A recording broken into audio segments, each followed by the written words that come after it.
Les orphelins de Duplessis et Van de Sandé et François Boudreau. Résumé de l'article. Différentes formes d'abus contre des individus ont eu lieu dans des établissements publics au Canada. Cela est un fait de l'histoire canadienne du XX siècle. Les orphelins de Duplessis font partie de ces victimes d'abus. Ces enfants, orphelins sous la tutelle de l'État, ont été placés en milieu psychiatrique par le gouvernement de Maurice Duplessis, permettant à ce dernier de toucher des subventions fédérales spécialement prévues pour la psychiatrie. La présente étude porte sur les perceptions sur l'expérience institutionnelle de ces enfants. Elle relate la lutte qu'ils ont menée dans cette dimension légale et politique, pour faire connaître l'injustice qui leur a été faite et pour faire reconnaître leur statut d'abusés. Ils ont demandé réparation au gouvernement provincial, à la profession médicale et à l'Église catholique, mandatée par la Commission du droit du Canada. Ce texte n'engage que ses auteurs. Introduction. En juin 1998.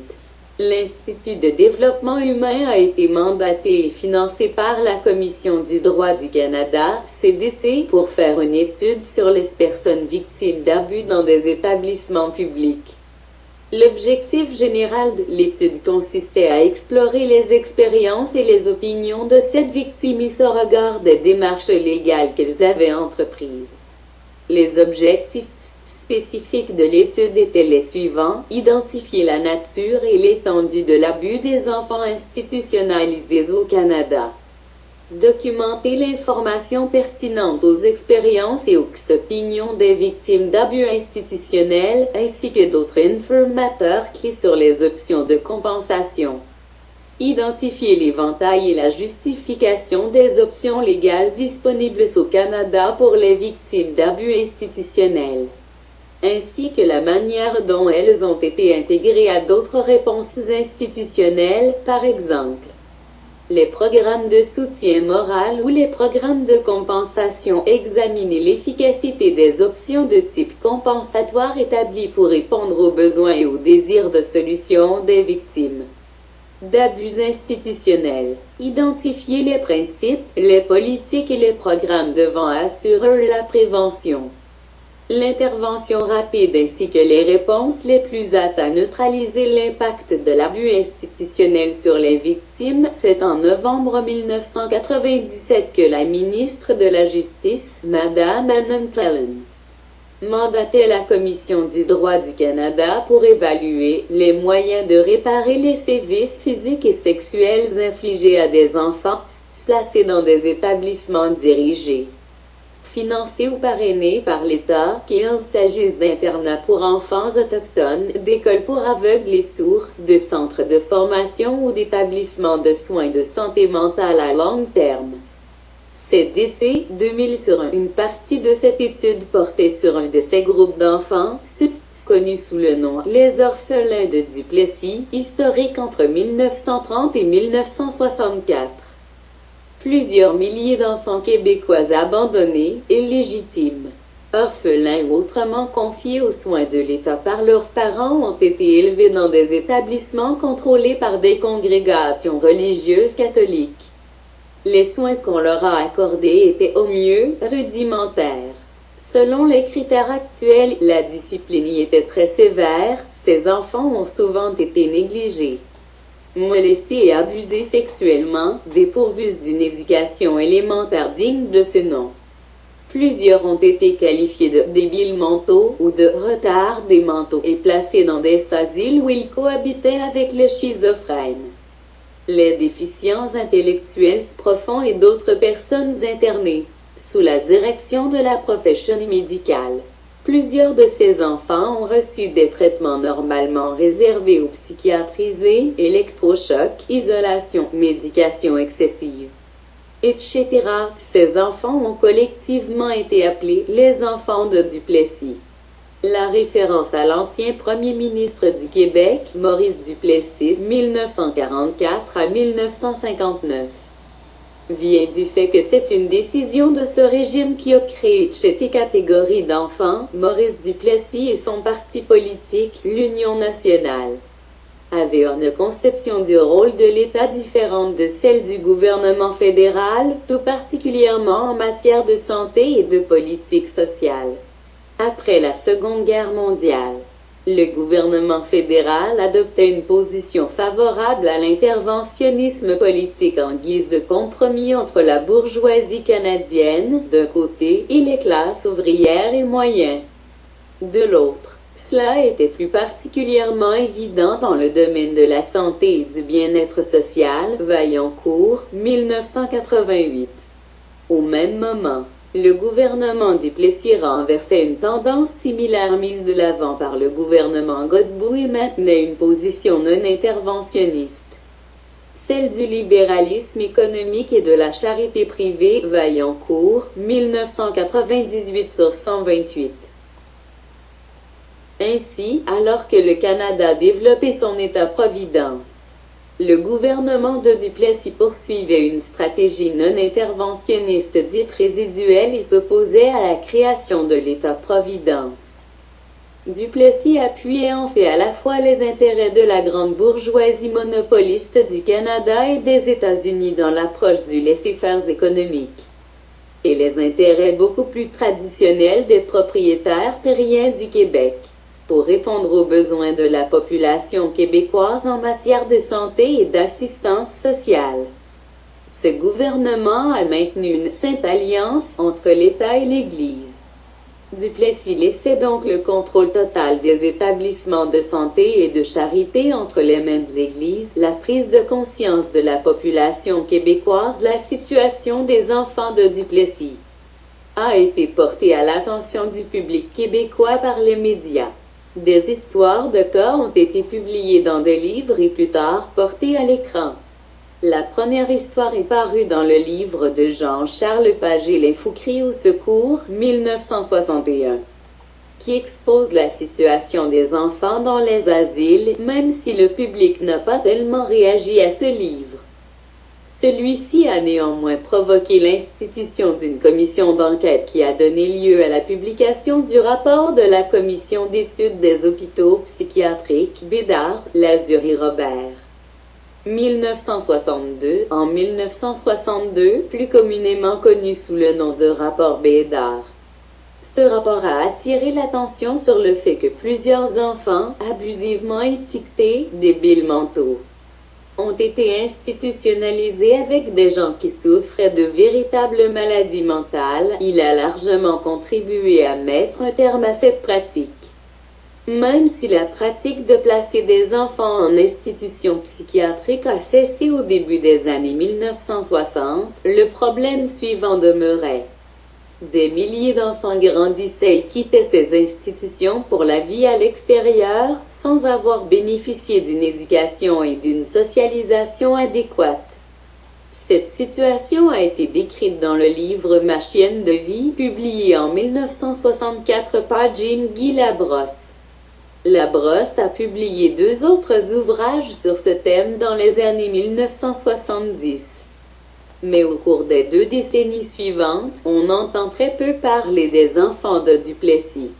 Beaucoup plus tard, après quelques reportages à la télévision, un autre livre important, Les enfants de Duplessis, a été écrit par Pauline Gill, 1991. Elle y raconte l'histoire d'Alice Quinton, élevée dans 2 de ses établissements. Peu après, Bruno Roy, lui aussi, un enfant de Duplessis, décrit en détail les conditions endurées par ses enfants dans son livre Mémoires d'asile, 1994. Enfin, en 1998, une mini-série a été produite par la télévision de Radio-Canada. Le film était basé sur un autre livre écrit par Roy, Les Calepins de Julien, 1998. La situation des enfants de Duplessis est aujourd'hui passablement connue de la population québécoise. L'histoire des aspects légaux. L'initiative des enfants de Duplessis pour obtenir réparation des conditions endurées dans leur jeunesse a été entamée en 1992 lorsque Hervé Bertrand et d'autres orphelins ont rencontré l'avocat Robert Fauteux, lui demandant son appui pour intenter un recours collectif. Fauteux a formé une équipe avec 4 autres avocats. La première étape de leurs travaux a consisté à identifier les enfants institutionnalisés. Après plus d'1 an de travail, l'équipe a réussi à rencontrer presque 1800 orphelins ayant vécu dans 7 établissements différents du Québec. Un comité spécial qui avait pour fonction de représenter les intérêts des orphelins a été créé, le Comité des orphelins et des orphelines institutionnalisés de Duplessis, COED. Des sous-comités ont été formés pour les orphelins de chacun des 7 établissements impliqués dans ce recours collectif. Au début, un conseil d'administration restreint et informel, sous la direction de Jean-Guy Labrosse, supervisait les travaux des différents sous-comités. Plus tard, lorsqu'un meilleur contrôle administratif se révéla nécessaire, un comité exécutif a été formé. Hervé Bertrand en a assumé la présidence. L'équipe légale a alors été élargie. 2 autres avocats, un sociologue, un psychologue et un historien ont été invités à prendre part aux travaux du groupe. Cette équipe élargie a effectué une recherche sur les différents aspects légaux et historiques du cas en vue de mieux décrire le contexte légal, social, économique et religieux dans lequel s'étaient déroulés les événements et pour démontrer que les orphelins ont tous été victimes d'actes similaires, la première étape légale a consisté à soumettre une demande de subvention ou fonds d'aide au recours collectif pour entamer des procédures légales contre l'État, les congrégations religieuses et la profession médicale. Cette demande a été rejetée en cours sous prétexte que les orphelins n'avaient pas été victimes d'actes similaires, mais d'actes différents et individuels. Un appel a été interjeté, mais le cas a également été rejeté pour les mêmes raisons. L'équipe légale a de nouveau rencontré les orphelins, presque 1000, dans le but d'accumuler des preuves qu'un nombre important d'actes perpétrés individuellement avaient, de fait, été similaires. 2 autres avocats, ainsi que des experts en recours collectif, ont été embauchés pour reprendre le dossier. La demande d'aide financière au recours collectif a alors été présentée à la Cour supérieure du Québec. Après 5 jours de témoignages, le cas des orphelins de Duplessis a encore une fois été rejeté pour les mêmes motifs. On a suggéré que les orphelins devaient approcher individuellement le système judiciaire criminel avec leur dossier. Après 2 ans de travail et un effectif allant jusqu'à 20 personnes, le dossier des orphelins et de l'équipe légale se trouvait dans un cul-de-sac. Entre-temps, quelques orphelins ont été approchés individuellement par le service de police de la communauté urbaine de Montréal dans le but de porter des plaintes formelles concernant des actes de nature criminelle. Mais comme ces cas provenaient de toutes les régions de la province, l'enquête a été transférée au service de police de la Sûreté du Québec. Les policiers de la Sûreté du Québec ont enquêté sur 241 cas soumis par les orphelins. Même si la plupart des orphelins sont d'avis que les policiers ont enquêté de manière professionnelle, quelques-uns ont tout de même souligné que le langage des policiers leur était peu familier, ce qui semblait compliquer leur démarche. Certains orphelins ont même dit que les policiers tentaient de créer de la confusion. Les procureurs de la couronne impliqués dans ce dossier ont rencontré toutes les victimes. Finalement, ils ont décidé de ne procéder à aucune poursuite, et ce, pour diverses raisons. Par exemple, ils ont prétexté que les orphelins ne constituaient pas de bons témoins, que les accusés étaient trop vieux et que certains étaient morts. Bref, la couronne a déterminé que les accusations étaient trop faibles pour procéder aux poursuites. Il est important de noter qu'un orphelin a décidé de procéder seul.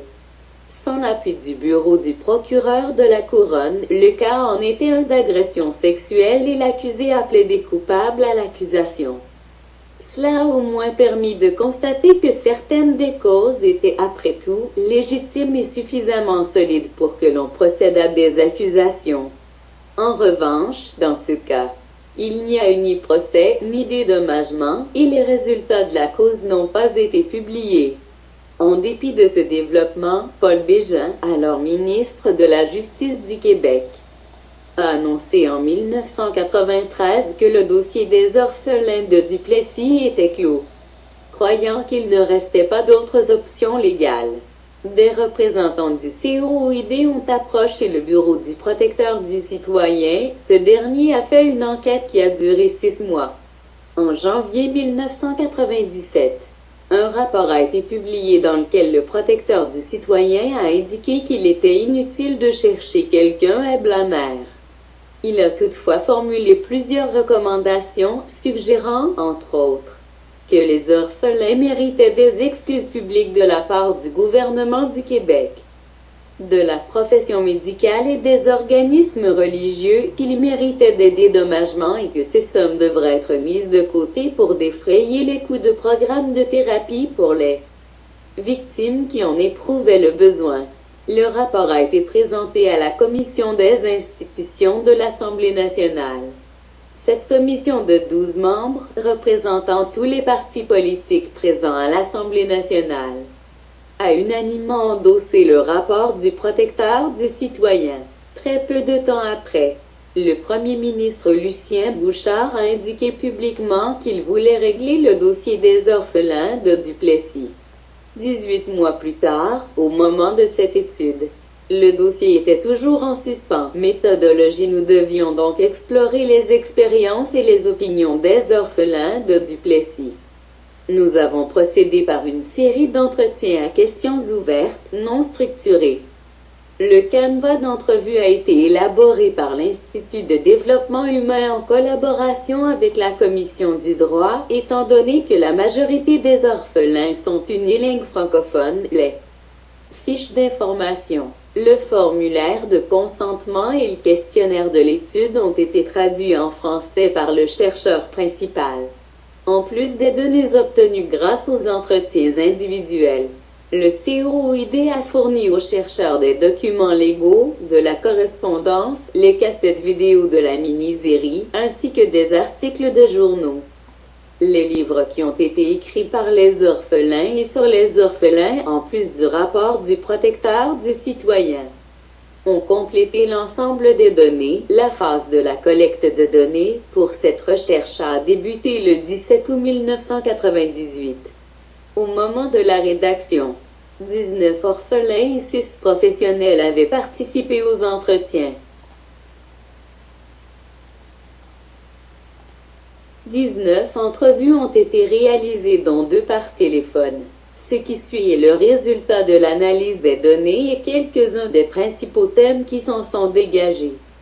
Les résultats dans plusieurs autres cas d'abus de jeunes qui ont eu lieu dans des établissements de santé ou d'éducation, le plus connu étant Mount Cashel à Terre-Neuve. Il y a eu au moins reconnaissance par les instances impliquées qu'une injustice avait été commise. Dans le cas des enfants de Duplessis, au moment de la collecte des données, il n'y avait même pas eu cette reconnaissance, ni de la part du gouvernement du Québec, ni de celle de l'Église catholique, ni de la profession médicale du Québec.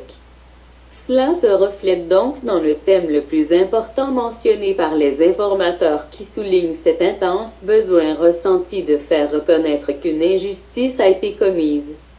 Même s'ils comprennent et acceptent que les normes de discipline de cette époque étaient différentes de celles d'aujourd'hui, ils ne peuvent accepter de n'avoir pas été éduqués, plus encore. Ils acceptent très mal d'avoir encore et toujours à vivre avec l'étiquette « débile mental » qui leur a été accolée. C'est cette pratique d'étiquetage, largement répandue à l'époque, qui demeure insupportable. Source de stigma et d'une faible estime de soi, un des plaignants croyait même que cette étiquette lui avait été assignée avant sa date de naissance. On a obligé les orphelins à vivre avec ces étiquettes toute leur vie. Voyons maintenant les thèmes qui ont émergé des entrevues. Soutien moral pour les orphelins, le recours collectif. La plupart des orphelins ont parlé du recours collectif initié par le COID. En fait, le COID a été créé pour faciliter le recours collectif. Beaucoup de temps et d'énergie ont donc été investis dans cette entreprise. Au début, l'espoir était grand. Plusieurs pensaient qu'on allait finalement leur rendre justice. Malheureusement, l'initiative n'a pas abouti, faute de fonds. Pour faire avancer le dossier, on a demandé que chaque orphelin débourse 300 $ pour payer le travail des avocats. Étant donné que la plupart de ces personnes n'ont pour seul revenu qu'un chèque mensuel d'assistance sociale, elles ne pouvaient payer le montant demandé. Souvenons-nous que toutes les demandes d'aide financière avaient été refusées. Ce qui a fait dire à plusieurs qu'il n'y avait de justice que pour les riches, la plupart des faits relatés par les orphelins, comme le fait d'avoir été placés dans des hôpitaux psychiatriques et de ne pas avoir reçu une éducation adéquate, n'ont pas été contredits par le porte-parole des congrégations religieuses.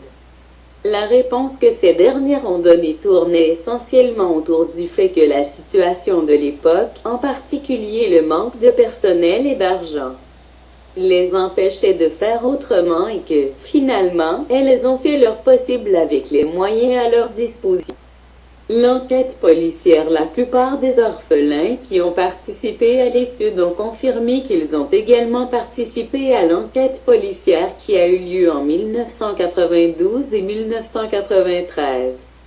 Les enquêteurs du service de la police avaient alors rencontré 241 victimes d'abus. Quelques-uns ont trouvé cette enquête intimidante, demeurant sous l'impression que les policiers leur ont manqué de respect et qu'ils utilisaient un langage difficile à comprendre, utilisé expressément pour créer de la confusion.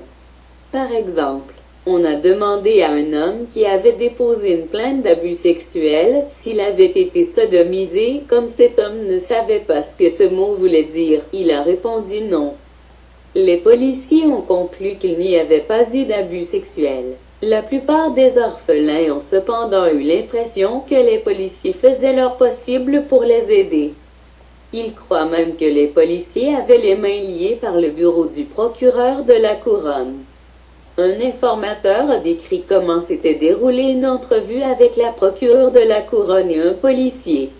La procureure n'acceptait apparemment pas le témoignage de l'informateur, même si le policier le défendait devant la procureure et confirmait le témoignage.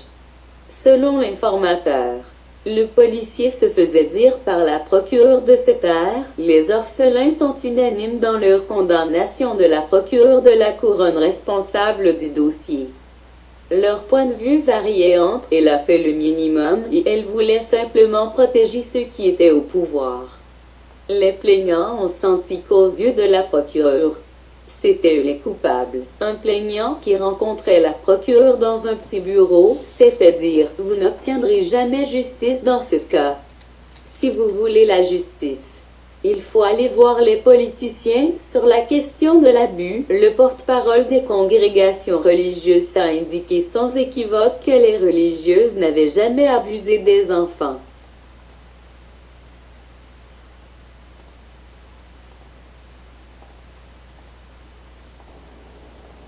Elles disposaient alors de moyens limités pour contrôler le comportement des enfants. Elles avaient certes utilisé des moyens qui ne seraient pas acceptés aujourd'hui, mais qu'à son avis les histoires de mauvais traitement de la part des religieuses étaient exagérées. Niveau de satisfaction. La plupart des orphelins se sont dit très insatisfaits des différentes options légales qui s'offraient à eux. Plusieurs ont éprouvé une forte déception à la suite de faillite du recours collectif.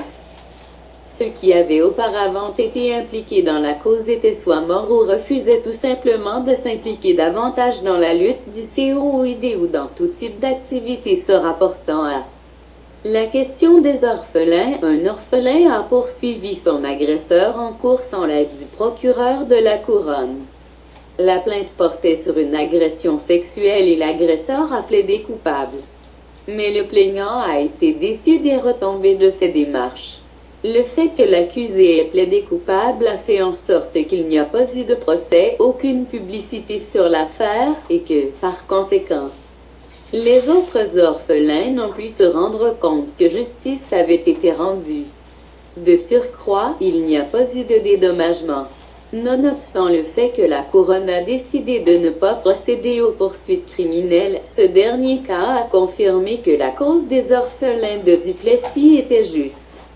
Les raisons de s'impliquer, les choix disponibles, les changements suggérés et les besoins exprimés, les seuls aspects légaux de la cause dans lesquels les orphelins de Duplessis ont été impliqués sont l'enquête policière et le recours collectif. Les informateurs sont d'avis qu'ils ont été intimidés par le service de la police dans certains cas et par la procureure de la couronne dans d'autres. Mais chacun d'eux a participé directement ou indirectement dans ces deux démarches. Certains ont exprimé leur frustration relativement aux maigres résultats concrets obtenus et ont indiqué que la poursuite de leur lutte était une perte de temps. Les informateurs ont déclaré qu'on ne leur avait pas vraiment donné de choix quant aux options légales qui s'offraient à eux. Au moment de l'étude, ils n'étaient pas encore à l'étape de la discussion sur les formes de compensation possibles ou souhaitables. Ils se méfiaient de tout ce qui venait du gouvernement. Ce qui devait changer, selon eux, c'était l'attitude du gouvernement, de l'Église catholique et de la profession médicale. Chacune de ces instances semblait plus soucieuse de se protéger que de trouver une solution au problème soulevé. L'opinion exprimée a été unanime. Ici encore, les informateurs croyaient qu'ils méritaient au moins des excuses publiques et une forme de compensation financière. Cela leur permettrait de clore ce chapitre de leur passé et leur assurerait peut-être, ainsi qu'à leur famille, de ne pas finir leurs jours dans un état de pauvreté extrême. Conclusion: les enfants orphelins internés sous le régime Duplessis pour des raisons pécuniaires ont perdu beaucoup. Presque tous ont perdu la chance de vivre une vie familiale normale. Une carrière et une santé morale non perturbées par des souvenirs d'abus. Leur qualité de vie actuelle est généralement bien pauvre. Une étude conjointe de l'Université McGill et de l'Hôpital général juif de Montréal signale Rossignol et Perry, 1999, a comparé l'état de santé mentale des membres du COID tel qu'il apparaissait en 1997, avec celui d'un groupe de citoyens à faible revenu lors d'une étude réalisée en 1987. On a trouvé des différences considérables entre les deux groupes. L'étude a démontré que tous les indices de santé des membres du COID, par exemple, l'indice de stress, celui des maladies chroniques, du suicide ou des problèmes généraux et personnels, pointaient vers un pire état que ceux du groupe de comparaison, les orphelins de Duplessis, victimes du système de l'époque, comptent actuellement parmi les gens les plus vulnérables dans la société. Leurs faibles ressources financières, l'absence d'éducation pertinente et leur fragile estime de soi font que ces gens n'ont pas les ressources nécessaires pour poursuivre une lutte prolongée. Ils sont aussi de plus en plus âgés. Ils ont besoin de mettre un terme à cette histoire, de tourner la page. Ils demandent des excuses publiques pour l'injustice qu'ils ont vécue et ils ont besoin d'une forme de compensation pour que le reste de leurs jours soit un peu moins difficile et pour que, symboliquement, ils sentent que la société reconnaît sa faute.